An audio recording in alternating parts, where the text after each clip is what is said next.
ইন্টারনেটের এই দুনিয়াটা না আসলেই একটা অদ্ভুত জায়গা। মানে এখানে দেখবেন কত লোক স্টার হওয়ার জন্য দিন-রাত এক করে ফেলছে, কিন্তু কিছুই হচ্ছে না। আবার এমনও লোক আছে যারা কিছু না করেই হঠাৎ করে ফেমাস হয়ে যায়। তো আজকের গল্পটা ঠিক এমনই এক ক্যারেক্টারকে নিয়ে, যার ভাইরাল হওয়ার সব প্ল্যান একেবারে ফ্লপ, কিন্তু তার জীবনের সবচেয়ে বাজে একটা মুহূর্ত সেটাই তাকে বানিয়ে দিল সুপারস্টার। চলেন শুরু করা যাক আজকের কাহিনী।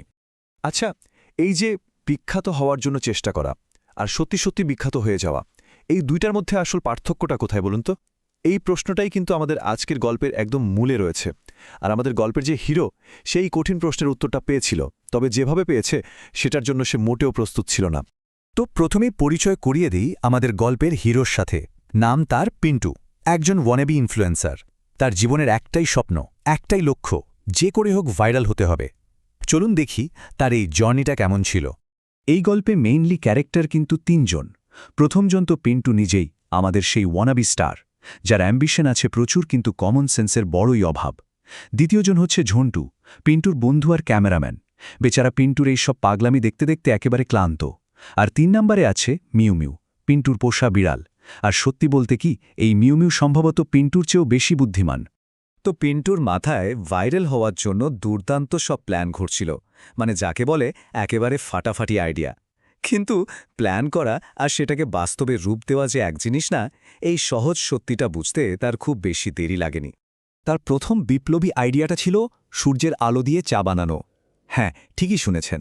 সে ঠিক করল একটা লাইভ ভিডিও করবে, সবাইকে দেখাবে কিভাবে গ্যাস বা ইলেকট্রিসিটি ছাড়া শুধুমাত্র একটা আয়না আর সূর্যের তাপ দিয়ে চা বানানো যায়। আইডিয়াটা দারুণ, তাই না? আর সে তো বিশাল কনফিডেন্স নিয়ে লাইভ শুরুও করে দিল। ক্যামেরা অন করে বলা শুরু করল, হ্যালো গাইজ, আজকে আমরা দেখব সূর্যের আলো দিয়ে চা, নো গ্যাস নো ইলেকট্রিসিটি। ভাবটা এমন যেন সে নিউটনের পর সবচেয়ে বড় আবিষ্কারটা করতে চলেছে। কিন্তু কপালে যা লেখা থাকে, যা হওয়ার তাই হলো। আয়নার ফোকাসটা চায়ের কাপে না পড়ে সোজা গিয়ে পড়ল পিন্টুর নিজের লুঙ্গিতে। আর যেই না ধোঁয়া ওঠা শুরু হলো, ব্যাস, চা বানানোর প্ল্যান বাদ দিয়ে পিন্টু দিল দৌড়। ভাইরাল হওয়া তো অনেক দূরের কথা, সে নিজেই তো প্রায় কাবাব হয়ে যাচ্ছিল। প্রথম চেষ্টায় তো একেবারে যাচ্ছাই অবস্থা, কিন্তু পিন্টু দমে যাওয়ার পাত্র নয়। সে ঠিক করল এবার সে ফিটনেস মোটিভেশন দেবে। একটা বিশাল দেখতে ডাম্বেল নিয়ে এমন ভাব করতে লাগলো যেন সে কত শক্তিশালী। চিৎকার করে বলছে, দেখুন আমার পাওয়ার। কিন্তু আসল কাহিনীটা ছিল অন্য জায়গায়।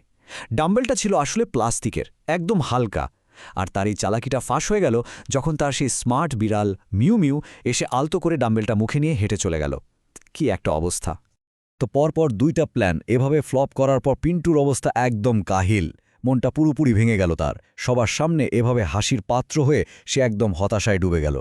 একেবারে মন মরা হয়ে বেচারা পিন্টু তার বারান্দায় বসেছিল, হাতে এক ঠোঙা ঝাল চানাচুর।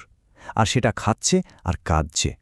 মানে ঝালের কারণে তার মুখ চোখ পুরো লাল, চোখ দিয়ে পানি ঝরছে আর মুখ দিয়ে অদ্ভুত সব আওয়াজ বেরোচ্ছে। সে তখন কল্পনাও করতে পারেনি যে তার জীবনের এই সবচেয়ে খারাপ সময়টা অন্য কেউ রেকর্ড করে ফেলছে। আর ঠিক এখানেই গল্পের আসল টুইস্টটা আসে। পিন্টুর জীবনের সবচেয়ে কষ্টের, সবচেয়ে লজ্জার মুহূর্তটাই সেটাই হয়ে দাঁড়ালো তার সবচেয়ে বড় সাফল্যের কারণ। অবিশ্বাস্য, তাই না? ঘটনাটা হলো, তার সেই বন্ধু ঝন্টু, সে পিন্টুকে না বলেই পুরো ব্যাপারটা, মানে ওই ঝাল খেয়ে কান্নাকাটির দৃশ্যটা ভিডিও করে ফেলে। আর শুধু তাই না, সে ঝালখোর পিন্টু নামে একটা মজার ক্যাপশন দিয়ে ভিডিওটা ছেড়ে দিল অনলাইনে। আর তারপর যা হলো সেটা পিন্টু বা ঝন্টু কেউই ভাবেনি। ভিডিওটা যেন ঝড়ের বেগে ছড়িয়ে পড়ল। ভাবা যায়, মাত্র 1 ঘন্টার মধ্যে 10 লাখ ভিউ। পিন্টুর সেই ঝালে কান্নায় একাকার হওয়া মুখটা রাতারাতি ইন্টারনেট সেন্সেশন হয়ে গেল। আর মানুষ তো ভিডিওটা দেখে হাসতে হাসতে শেষ। কমেন্টের বন্যা বয়ে গেল। একজন তো লিখেই দিল, ব্রো, এই এক্সপ্রেশন তো অস্কার পাওয়ার যোগ্য। মানে পিন্টুর যে আসল কষ্ট, তার যে হতাশা, সেটাই হয়ে গেল সবার কাছে বিনোদনের খোরাক। তো শেষ পর্যন্ত পিন্টু ফেমাস হলো, কিন্তু সে যেভাবে হতে চেয়েছিল সেভাবে একদমই না। তার জীবনটা শুরু হলো একজন অ্যাক্সিডেন্টাল সেলিব্রিটি হিসেবে। এখন তার অবস্থা এমন যে সে রাস্তায় বেরোলেই লোকজন তাকে দেখে চিনে ফেলে। আর শুধু তাই না, চিৎকার করে জিজ্ঞেস করে, ভাই, ঝাল কি এখনও আছে?